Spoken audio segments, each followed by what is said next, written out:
You are looking at Julian's pronunciation guide, where we look at how to pronounce better some of the most mispronounced words in the world, like this other curious word. But how do you say what you're looking for today? We are looking at how to pronounce these words, and we're going to be looking at how to say more confusing vocabulary too many mispronounce in English. Like those two words, for example. Do you know how to pronounce them? Well, stay tuned to the channel to learn more. So the top word is said as ben, ben. So it's a fairly short E sound, ben, as in I have been sick for the last couple of weeks, ben. Now, you could really spell it like B-I-N, ben.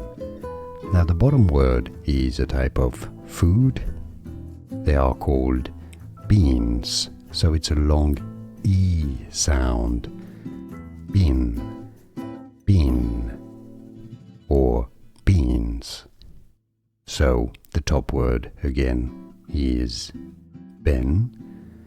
I have been away. The bottom word is been. Can you hear the difference? Let me know in the comments. Like this video if you found it useful. I appreciate your support. It helps me immensely. More videos for you here to learn more correct pronunciations. Thanks for watching. Here are more videos on how to pronounce more confusing words and names too many mispronounced. Like this video if you found it useful. I appreciate your support. I'll see you soon, and thanks for watching.